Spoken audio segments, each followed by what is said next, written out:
Yeah, no, I'm super excited. Well, what do you mean Lisa's not there? Well, I don't, I'm sure she's going to be there. We have a show to do. Well, no, I can't just do the show. The show must go on. No, that's not how it works. It's we're speaking, not I'm speaking. Like it's both of us. I can't do the show without Lisa. Well, wait, where is she? Go, go, go, go, go, go, go, go. Go, go, go.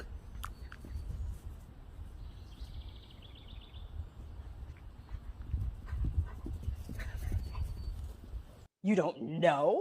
You don't know? That's great. That's good. Well, I don't know. Go find her. And you can't. This is a remote show. I get it. Okay, you can't go find her. But see, like that's not how this works. Like we have a job. We do our job. We get paid to do our job. Like if you get paid to do a job, you should do the job. All right, fine. Well, you know what? How about this? How about I'm gone too? Yeah, I'm done. Yeah. There you go.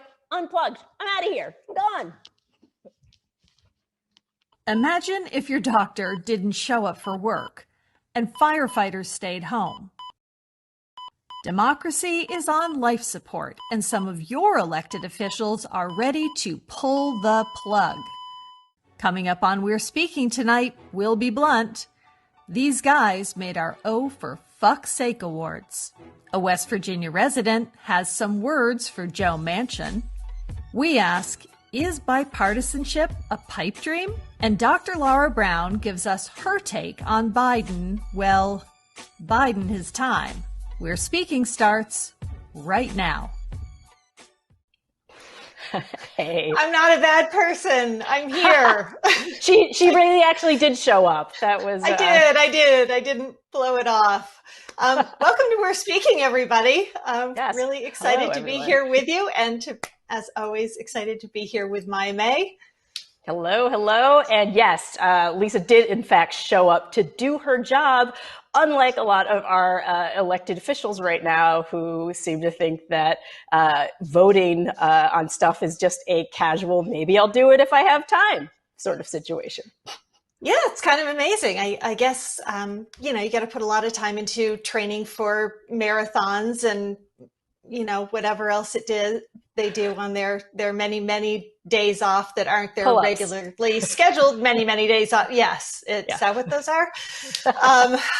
But, the Democrats are supposed to be in control right now, right? But are they really? Yeah. Does it feel like they are? Sure doesn't feel like it. It feels like a lot of asking for permission right now, as opposed to coming in and to do the job that they were elected to do.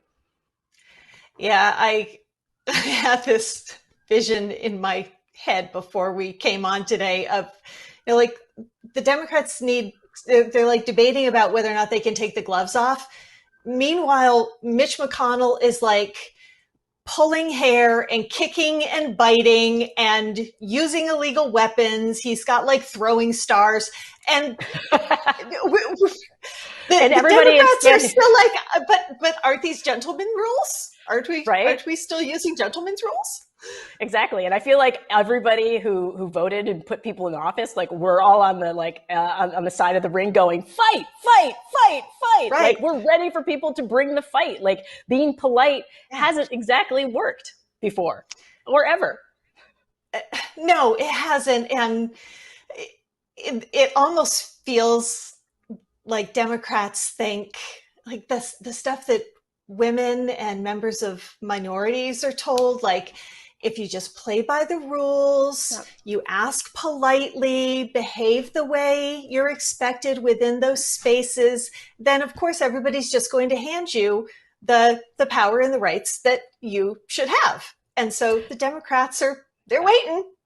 Yeah, waiting. And my thing is, it's I'm kind of done waiting. This whole wait your turn, and then you just keep seeing other people move ahead, and it's no, we're ready now. And I think that's the signal that we need to send, because after January 6th, it's clear that the other side is speaking up for what they want and using violence to try to get it, and we're over here still trying to politely try to do things in a bipartisan way. I feel like we're way past that. We're so far past that.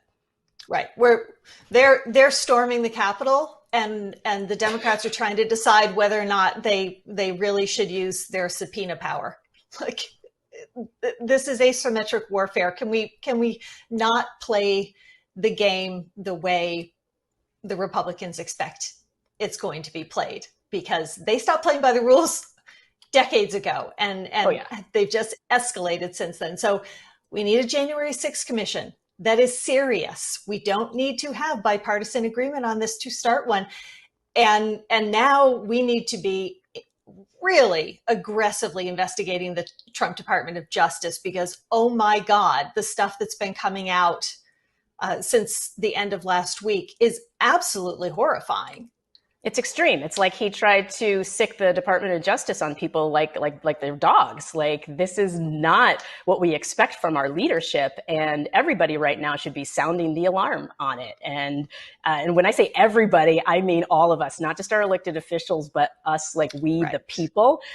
Democracy doesn't work unless we do. I'm a word nerd, and the etymology of democracy, demo, people, that's us. And so we kind of have to be involved right now. Yeah, we've gone way past the point of waiting to get off the bench and get involved. We say this on every show. The 2022 midterms have already started. You know, the Republicans are working incredibly hard already. The other side has to be doing the same thing. Republicans of good conscience, Democrats, independents, anybody who still firmly believes in democracy. This is the whole enchilada next cycle, and we have and I love to enchiladas. Win. Yes, I didn't get my taco truck on every corner, but by God, I want my enchiladas. Yes, 2022 is too late, y'all. This race starts now. You know, with every race, there's the pre-race that you have to do, the stretching, the getting prepared. Yeah. And so right now is the time where we have to figure out the messaging that's going to work. And so, that we're going to be holding everybody accountable. And I'm excited. I'm excited about it. Yeah, me too. And we're very good at generally pointing out the jackassery of people who are doing the wrong stuff and who aren't fighting the fight the way they need to be. But there are also folks out there who are already in the fight, and they are fighting the good fight. Yes, they are. And we asked you to tell us who the rising stars and up-and-coming political candidates are, the ones that aren't well known but deserve more attention. All right, guys, we have some tweets. We heard from you. We heard from Chris Edler, who said, please check out English Teach 07 and Piper for Missouri. Missouri is in a heap of trouble, and we need people like her. And then we have another tweet from D. Phoenix Biz, says, Representative Malcolm Kenyatta, PA state rep candidate for the U.S. Senate. So go ahead and check them out. Give them a follow. Definitely. And our next one is from Susan Stye. Nan Whaley, mayor of Dayton, Ohio. I will admit, I do not know the mayor of Dayton, Ohio, so I'll check her out. And at JWIZ, JWIZ6, Stacey Abrams. And I think we can all agree on that. So keep those tweets coming. We love to hear from all of you. Yes, we do. And we also have something coming up. We had a very special ceremony. The nominees for this week's Oh, for Fuck's Sake Awards were announced, and we'll be sharing clips throughout the show. You're ready for the first week's nominee? Here they are. It's time to announce one of our Oh, for Fuck's Sake nominees this week. Exciting. And the nominee is Rob Portman, senator from Ohio. Rob Portman thought he could avoid being nominated simply by averting his eyes and pretending to be invisible, but we see him squirming. I mean, who can forget his stirring, I'm on the side of justice. I voted for the January 6th Commission. This would have been an outstanding performance had it not been the abso-fucking-lutely bare minimum needed to allow our democracy to survive. that merely adequate performance was preceded by his truly weak-kneed starring roles in The Man Without a Spine, when he voted twice against impeachment, and The Man Without a Voice, staying completely silent when we all learned that Trump was spying on his opposition, on journalists, and even his own legal counsel. When given the choice between saving our democracy and doing nothing, Rob Portman chose to retire. So congratulations, Rob. You really deserve this nomination. He most certainly does. That was a beautiful, beautiful ceremony. Can't wait to It hear. really was lovely. The luncheon afterwards, really top shelf. It was special. Yeah, Just glad like to be the a part of Oscars. it. And the latest episode of the Lincoln podcast is out. Rick Wilson says the Republican Party has basically two schools of stupidity: those who wholeheartedly believe in life-threatening hoaxes and those who don't, but fuel that lunatic fire anyway. We live in this reality bubble now in our country where there are two Americas. One America believes that COVID will allow you to attract spoons to your head through magnetism, and that Hillary Clinton runs a global child predator sex ring. They are post-reality, and there are very cynical people around Donald Trump and around the Republican National Committee and around Ronna McDaniel who are willing to take that craziness that they personally laugh at and weaponize it and monetize it. You can't make this stuff up. Please check out the Lincoln Project podcast. You can do it on Apple Podcast and on our website as well, anywhere podcasts are found. Yeah, I tried sticking various utensils to myself because I'm fully vaccinated, and I either got a bum vaccine or they gave me the placebo or something, because I do not seem to be at all magnetized, and it's, another disappointment. Yeah. Anyway, the marathon to the midterms has already started. If we stay at that starting line until next year and try to sprint the first half, now I've never personally run a marathon, but I understand if you try to sprint that whole first half, you're just going to end up throwing up in the bushes come November 2022 instead of finishing and crossing that line. Yeah, workout starts now. Strategist, political scientist, and author Dr. Lara Brown joins us shortly to talk about short-term frustration and playing the long game. Yeah, it is a long game, so we do have to talk about that. And then later, Lissa Lucas made headlines in 2018 when she stood up at a public hearing in West Virginia and had a very we're speaking kind of moment. So I'd like to point out that the people who are going to be speaking in favor of this bill are all going to be paid by the industry, and the people who are going to be voting on this bill are also often paid by the industry. For example, and I have to keep it short simply because the public only gets 1:45, while lobbyists can throw a gala at the Marriott with whiskey and wine and talk for hours to the delegates. And so Lucas was forcibly removed, carrying on the proud tradition of women being told to shut the hell up when they speak uncomfortable truths to entrenched power. And still she persisted. And so she has plenty to say coming up. We'll be right back after this quick message from the Lincoln Project.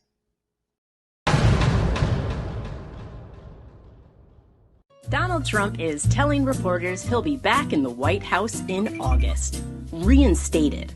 The election overturned. President. Again. Trump thinks the big lie will put him back in the big job. Yeah, Donald, we have some bad news. Not happening. But the Lincoln Project is here to help. If you miss the White House that much, here's how to get back there. Visit the official website of your Congresswoman, Lois Frankel.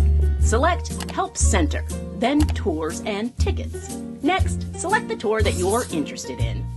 The White House. Enter your travel dates and contact information. Make sure to submit your request to Representative Frankel no less than 21 days in advance. And remember, White House tours may be subject to last-minute cancellation. Plan ahead. If you need further assistance, Donald, just reach out to the Lincoln Project. We are always there for you.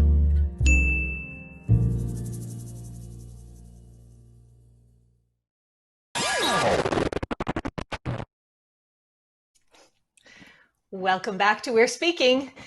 So if you hear that clock ticking, that's the countdown clock to the midterm elections. Yeah, it's not a good sound. November 8th, 2022. It's going to be here before we know it.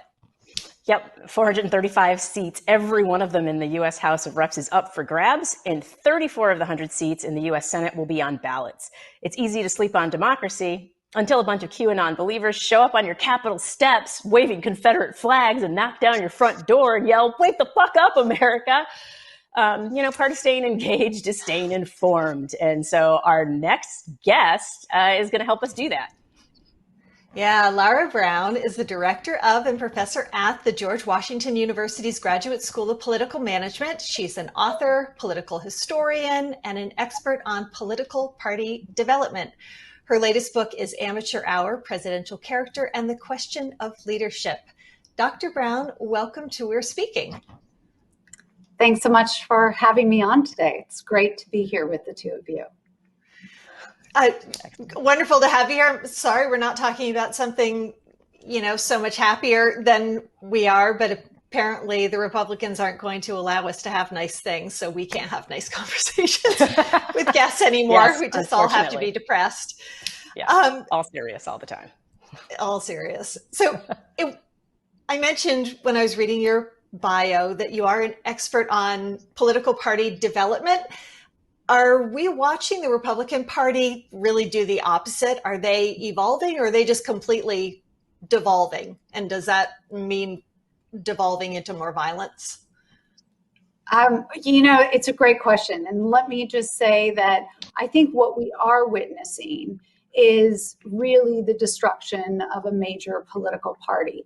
This doesn't happen very often in American politics, but we have certainly seen political parties come and go, though we haven't seen one do this in over 100 years. And so what's so interesting about where we are is that to a certain extent, the Republican Party has an analog in the Whig Party. And when you look back to what happened in the Whig Party, they had a disastrous president who had actually been vice president and ascended the presidency in 1850. That was Millard Fillmore. He essentially accommodated the southern wing of the Whig Party and signed the Compromise of 1850, which included a stronger fugitive slave law. And that started to be the undoing of the Whigs, because slavery itself became an existential question which everyone within the Whig Party could no longer ignore. And I think what's so interesting about where we are when we think about the Republican Party of today, and we think about the January 6th insurrection, and we think about the denialism that is ever present among so many Republicans, we are at this moment of those politicians facing another existential question. It's either about the truth or it's about Trump. And when it is about Trump, those Republicans are living in a made-up fantasy world where democracy is on the line. And this kind of rift will continue to cause problems throughout the 2022 cycle. It's so January 6th was sort of a tipping point, right? Like when I think of, when we talk about what happened in the 1800s, I'm like, oh, Doc Brown, Back to the Future, like take us there. When I was like, Dr. Brown, I was like, oh, that actually works out perfectly for the show. And so now we're here in the present, moving into the future. The fact that happened and now we're still seeking bipartisanship, how does that reflect on this process, and what is the best way to move forward? Well, so here's the basic problem. The Democrats didn't win enough seats down ballot to be able to pursue anything in a truly partisan fashion. So the Democratic Party is really in a place where they do have to seek some bipartisan measures in order to advance any sort of agenda, in order to then have a claim to why they should retain power in 2022. In other words, I think it's a false choice to think that the Democrats could just, move away from a bipartisan infrastructure deal, put it all into reconciliation, and for them to believe that they will get the votes they need for a progressive reconciliation bill. There is no certainty that Senators Sinema or Manchin would sign on to that. Right. So then the question is not, do they get something or their progressive wish list? It's a question of, do they get something or nothing? And this is where Biden is continuing to entertain something, because he knows that that will allow him to set up a conversation about why Democrats should get more later. So you had a great piece very recently in The Hill, and in it you were talking about a change, not a change election, but whether this was going to be a referendum on Joe Biden. And do we need to worry if the incremental, compromise kind of stuff is what goes on between now and the midterms, even though the Republicans don't have, they don't have that wave of momentum like we saw happen for the Democrats going into 2020. How depressed is the Democratic base going to be if they feel like they fought like hell to get Biden in, to get the Senate majority, thin as it is, and it's not getting delivered on? And I understand what you're saying. Manchin and Sinema, you can't make them do what they're not going to do. Right. And I think the other thing that Democrats have to realize is that, first of all, most of the country right now just wants to get back to their life. They want to have a pre-pandemic normal. They want to see their kids go back to school in the fall, and they want to see the economy recover to whatever extent it can.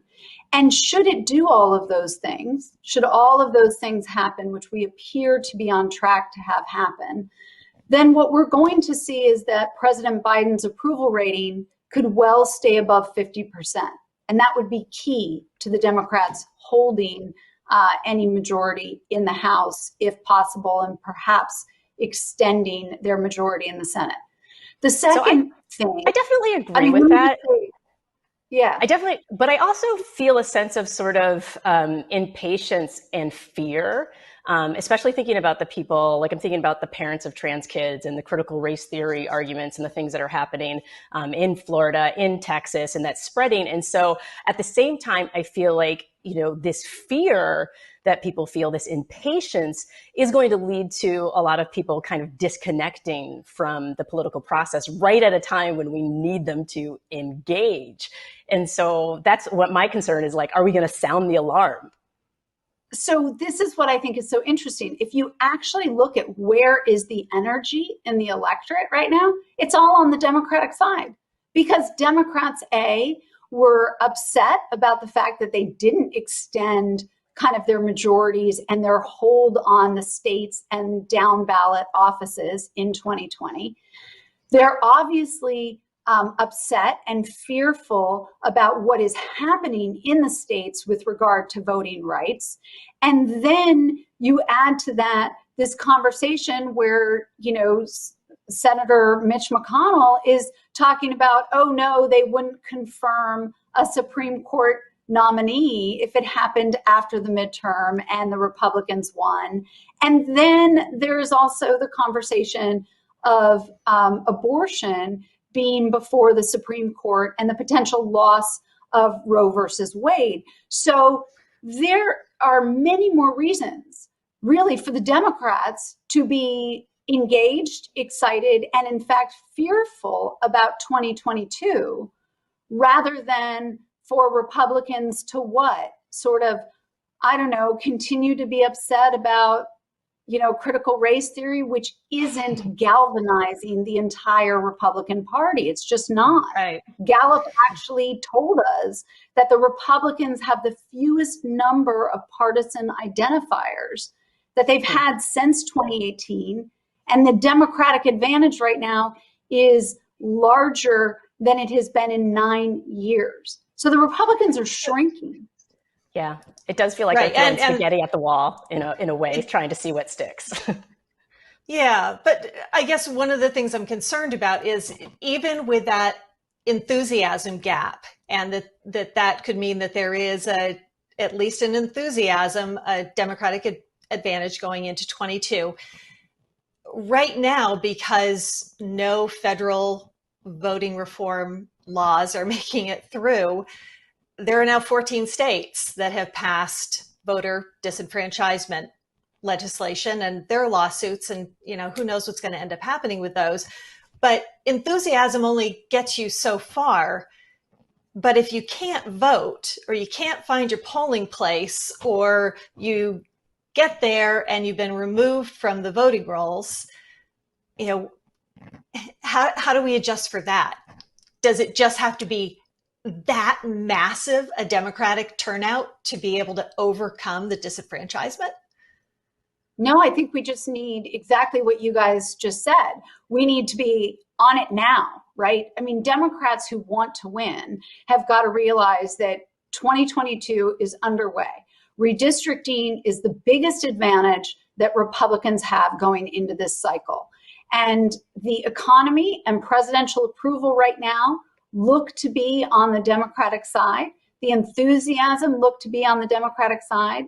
But if there is going to be kind of an opportunity to hold the majority and perhaps extend the Senate majority, what you're talking about is Democrats have got to get on it, do a great deal of recruiting, raise a lot of money, and make sure that all of their voters understand that if Trumpism is going to be essentially wiped out, then it's only going to happen if the Democrats upset the conventional wisdom about Republicans taking over in this cycle. So this cycle is more important in some ways even than 2020.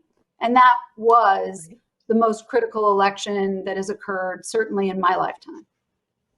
Yeah. And I'm also thinking about the fact that, and we have a clip from AOC, because for the Democrats to do this, there needs to be some messaging that is cohesive.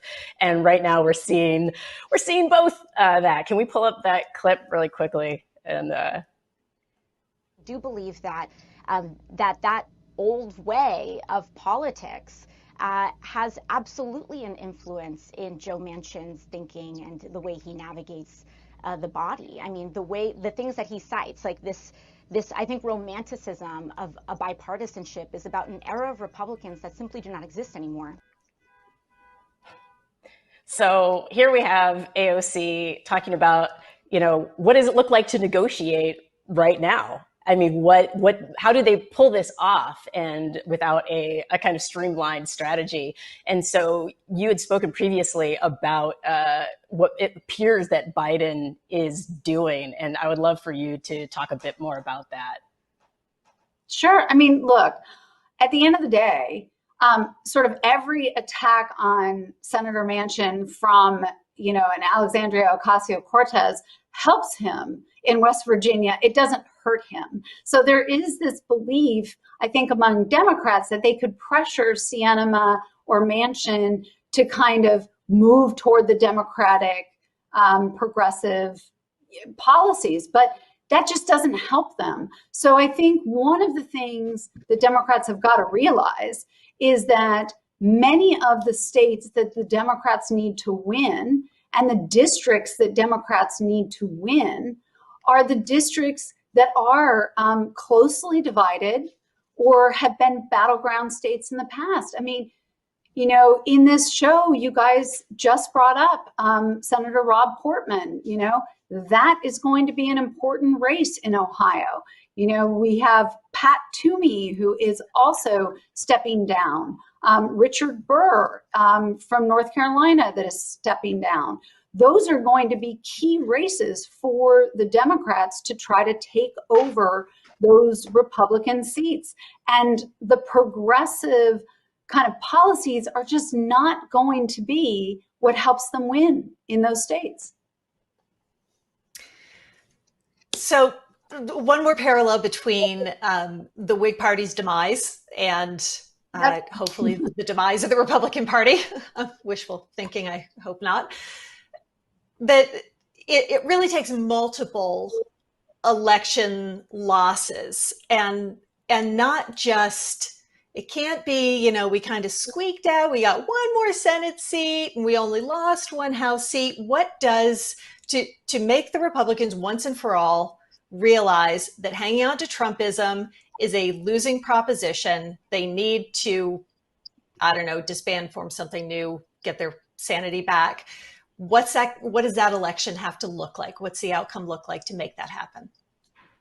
Well, so first, let me just say that, you know, the Republicans backing Trump has always, to a certain extent, been a losing proposition.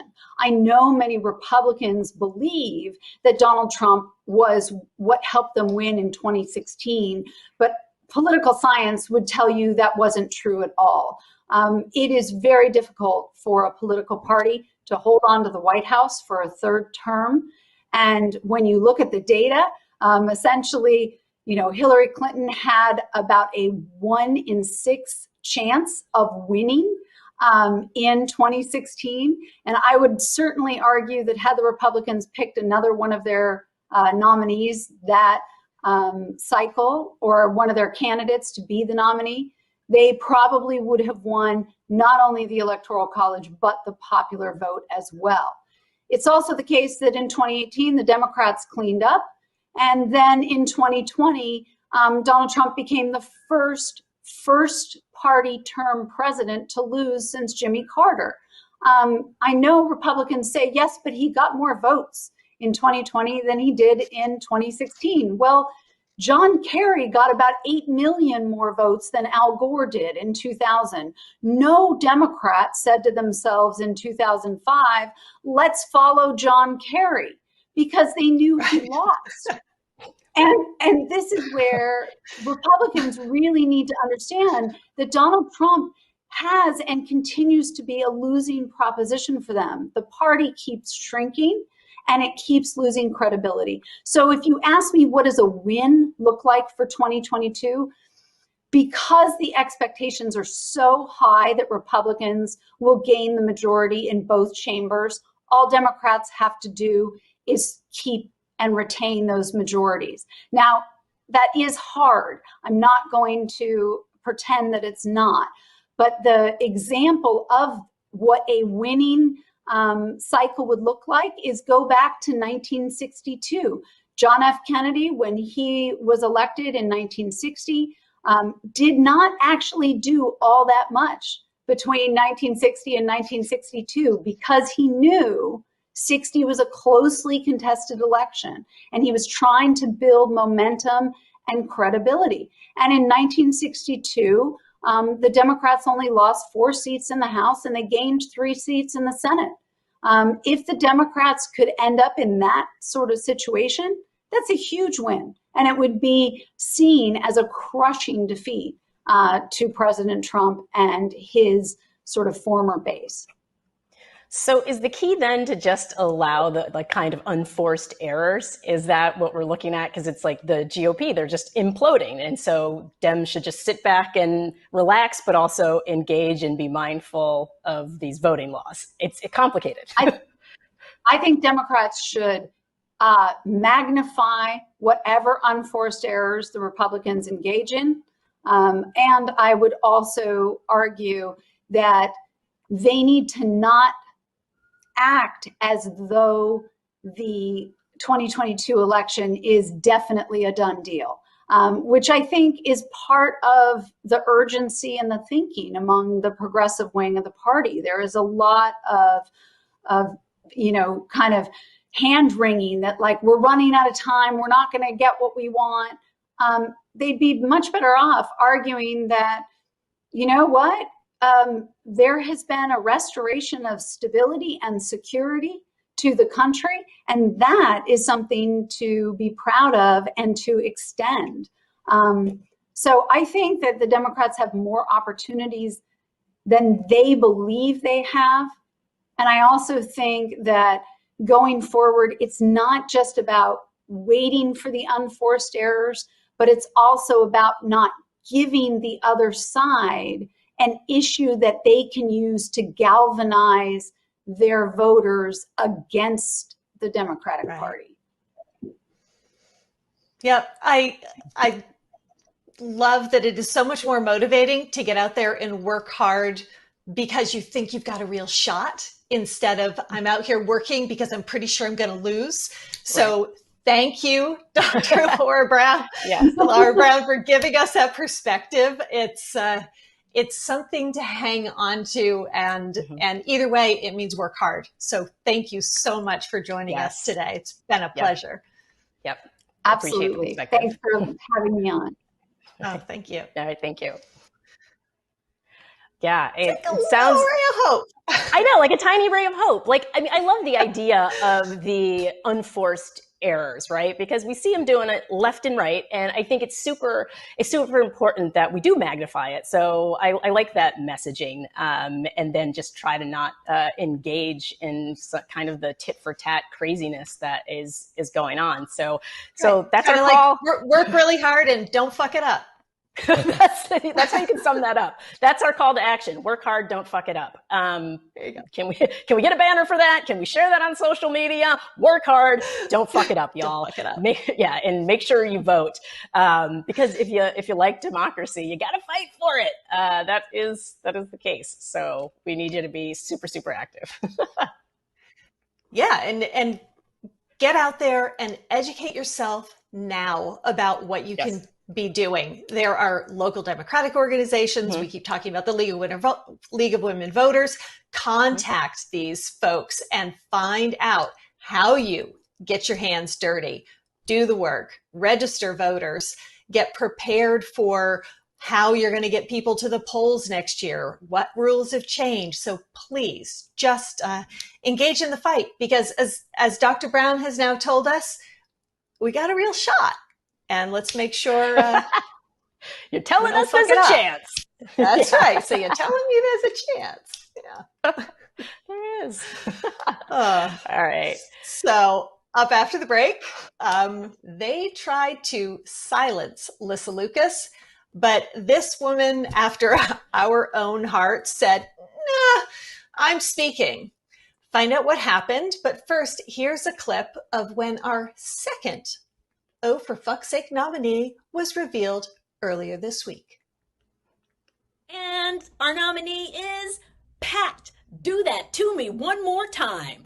But honestly, don't do that to me ever, because, like, ew, gross. Like, he's been sipping the Tucker Carlson red-flavored Kool-Aid and attacking Kristen Clark's character with poorly skimmed half-truths. She's not an anti-Semite. She isn't anti-white. She just believes in and will uphold the Constitution and defend each and every American's civil rights. Sounds right to me, but not to him. To me. Instead of doing those things, he's retiring.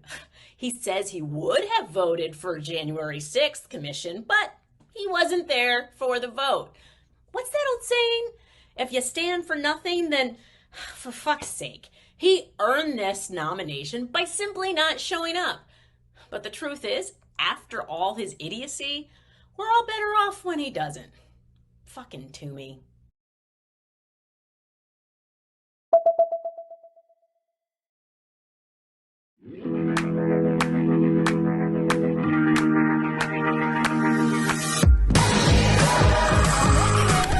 Well, they're burning the house down.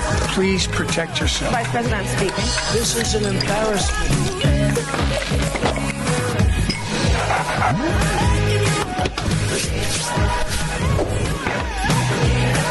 If you count the legal votes, I easily win. What the fuck? Have some faith, I'll make you a believer.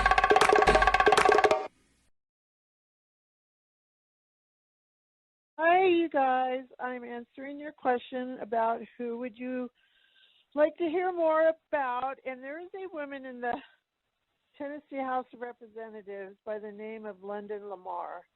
I am tracking her. I'm an old single white woman in Montana, and every time I see that woman on TV, I admire her passion. She is so bright, and I would wish she'd run for Congress. Anyway, yeah, London Lamar. She's a fantastic Black woman, but Black women are going to save us. So there you go. Thanks for the opportunity. Bye.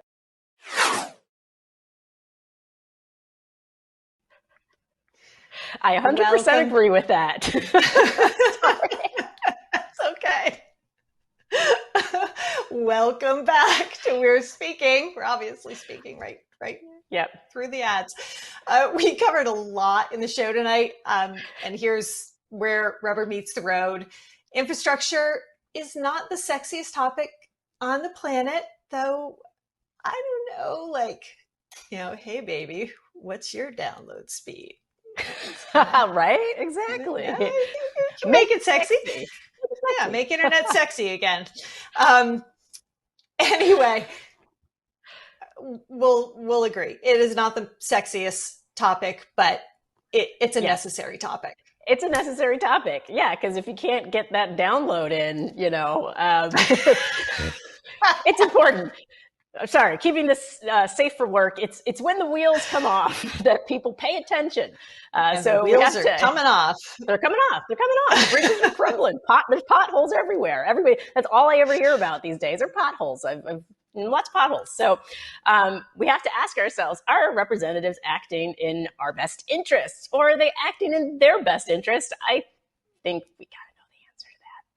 But yeah, and it's a question Joe Manchin was getting a lot this past Monday. He had some visitors. Yeah, Reverend William Barber and demonstrators outraged over his opposition to voting rights legislation descended on Manchin's office in Charleston, West Virginia. They also demanded he support the infrastructure bill and quit using bipartisanship as a cover for inaction. Yeah, we're not buying it. So we wanted to get a sense of why West Virginia might need an infrastructure bill. So we checked in with Lissa Lucas. She's a grassroots reformer who lives in rural Ritchie County near the small town of Cairo, West Virginia. And we also asked her about this bipartisanship business to see how she feels about it. West Virginia desperately needs and wants the infrastructure bill. We not only need the infrastructure just to make our daily lives better, getting people clean water that they can trust, that they don't have to boil every day before they can bathe in it or drink it.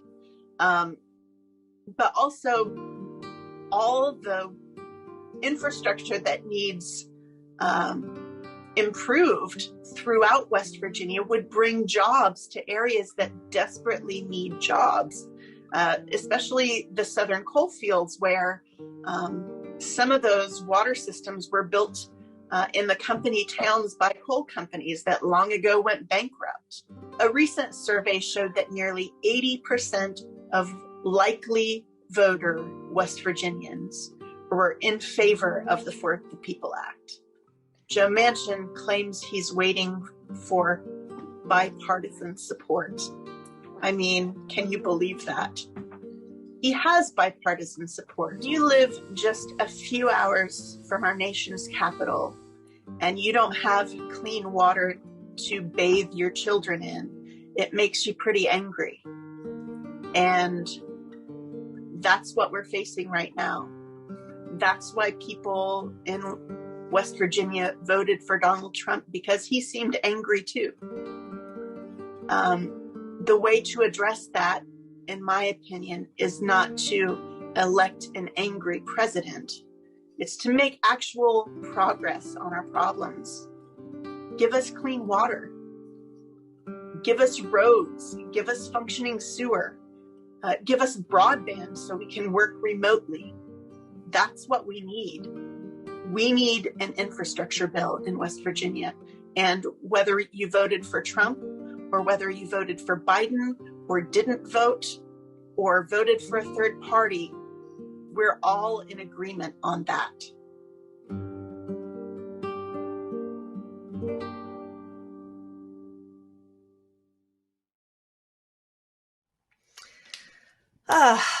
Yeah, thank you so much to Lissa Lucas for sharing what West Virginians would like our leaders in Washington to be doing.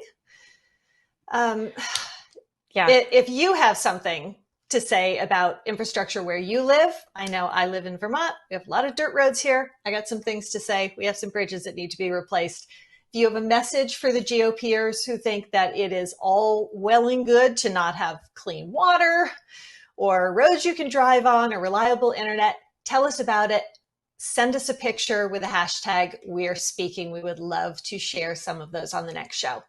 Yes, and especially if you're in Texas or Florida, because I feel like they're busying themselves doing a lot of nothing. And so they need to be reminded that there's some infrastructure issues. Earlier, I had the dishonor of announcing this week's Final Offs nominee. Here's a clip, and keep voting. We will announce the winner soon.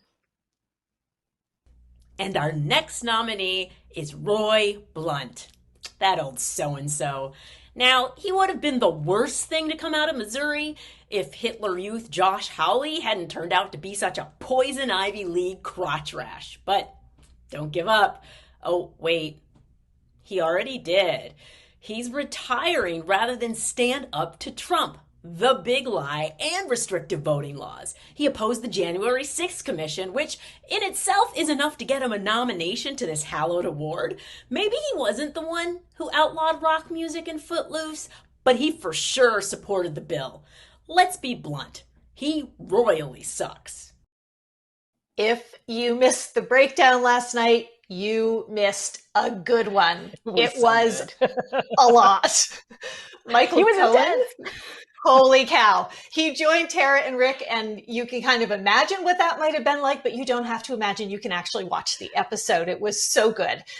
Cohen talked about kissing the ring, the Cheeto King's ass, apologizing to his own wife, and having a delightful conversation about which Trump kid Trump would be the most inclined to toss under the bus and have indicted to save his own ass. Yes. And then you saw this up close and personal. You had a series of incredibly painful personal revelations about who he was because he turned his back on you. He pissed on you when you had done everything in your power to help him. My question is this: to save his own ass, which one of his children goes down first? I think Ivanka's Don last, Jr. but it's Don Jr. He dislikes his own Eric, son, is what and then Ivanka. Yeah. But yes, it's Don, Eric, then Ivanka. There's a lot to unpack in that episode. Grab some popcorn, and then definitely don't forget to tune in tomorrow night when the breakdown is back again with Rick and Tara. Always a very good time. Starts at 8 p.m. Eastern.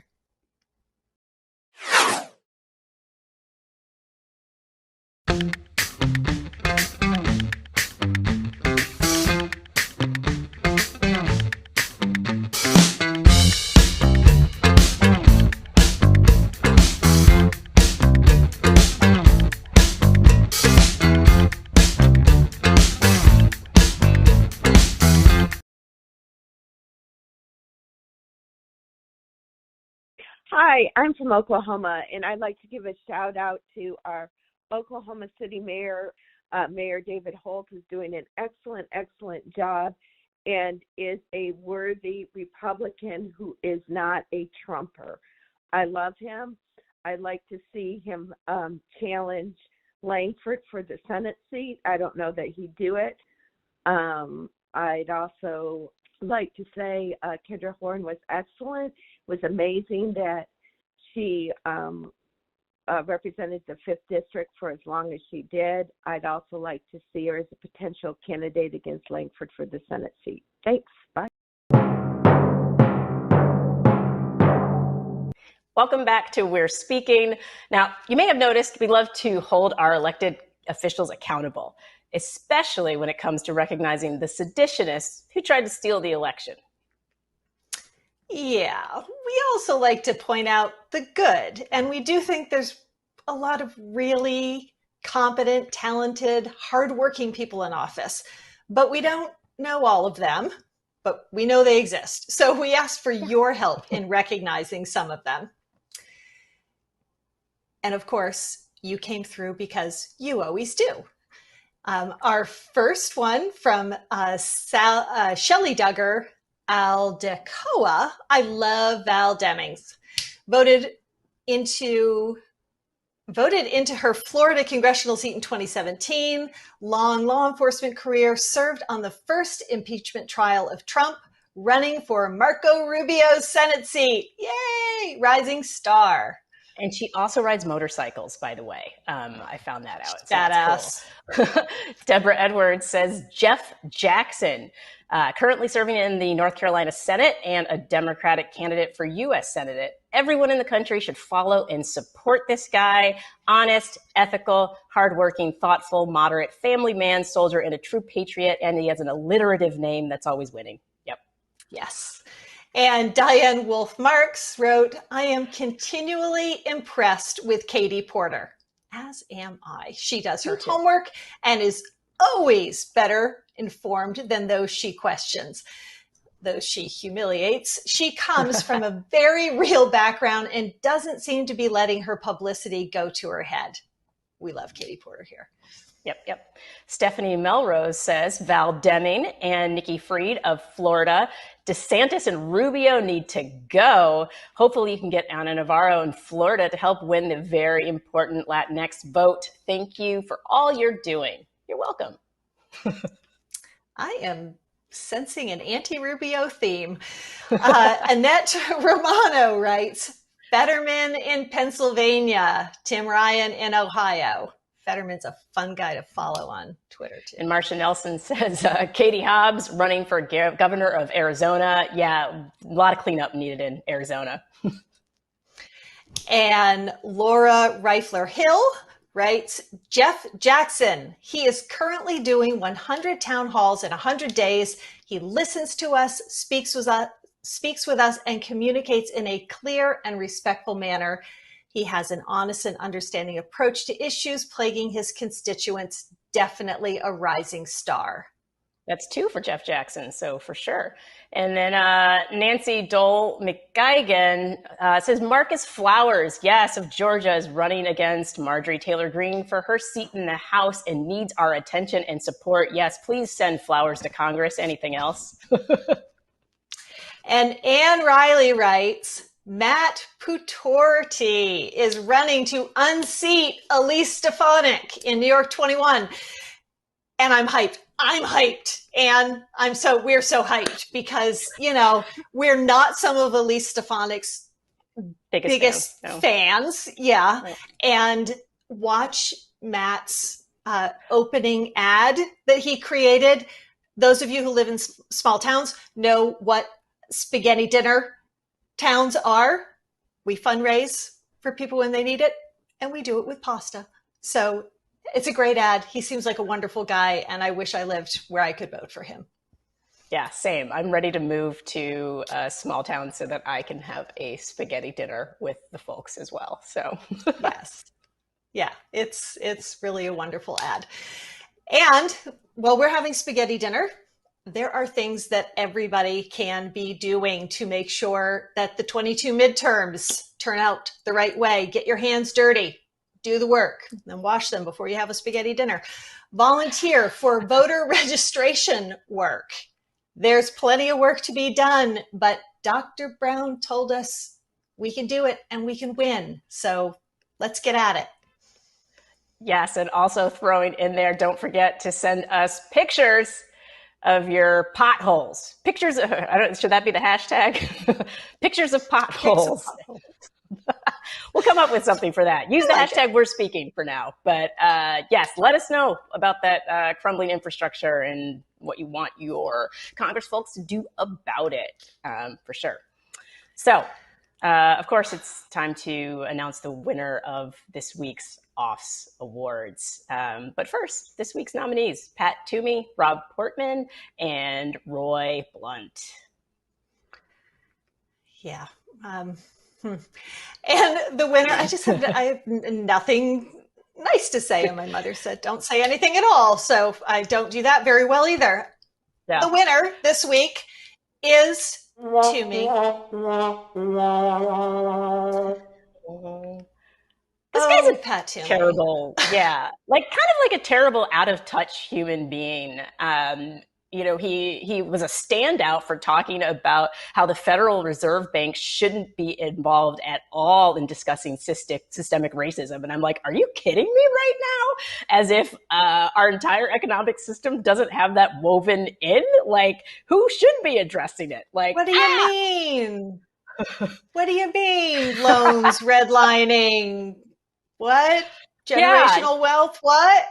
Yeah, like it's a little insane to me that he can actually get on a national stage and say something like that and not have people immediately shout him down. And so that for me is why he got my vote. Yeah, and along with that, he's another one, just like our other two nominees. You're retiring. Why don't you stand up and open your damn mouth and say the things you know are right? Say the things that you know you're saying off the record or not for attribution when you talk to all the reporters you talk to. Just say it. Have some guts and say what you know is right. Trumpism is trash. The Republicans are trying to destroy our democracy and make us become an autocracy. Just say it and like have a legacy worth having. Yeah, that's exactly it. Because the legacy that he seems to be holding tight onto is one that is just, full of racism and terrible things. Like, these are a few of the terrible things that he's done. A lot. These are a few of my terrible things. Yeah, and next week we're going to talk about more terrible things. So make sure you join us. Okay. So yeah, next week it's like Watergate was total child's play to the Trump administration. We've seen what's been coming out about the Trump DOJ, like who needs a subpoena? Who needs an indictment? We're going to be talking about Trump's Department of Justice.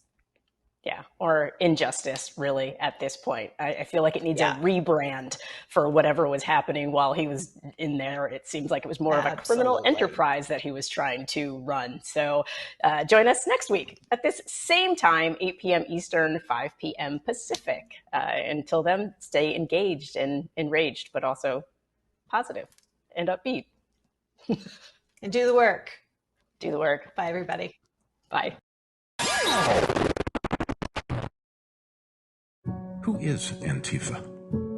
They stormed the beaches of Normandy, parachuted into the French countryside, and gave their lives to face down and fight back against fascism. They took down Nazi machine gun nests, tore apart the Third Reich's strongholds, liberated concentration camps. Anywhere Antifa saw fascism, they fearlessly and relentlessly annihilated it. Fascism was defeated because of patriots like these, proud Americans who knew that the fight against fascists was not simply a battle between opposing nations. It was a war against inhumanity, a war we still fight today. Anti-fascism, it's not a cable news talking point. It's an American ideal that should be memorialized because it was paid for in blood. The Lincoln Project is responsible for the content of this advertising.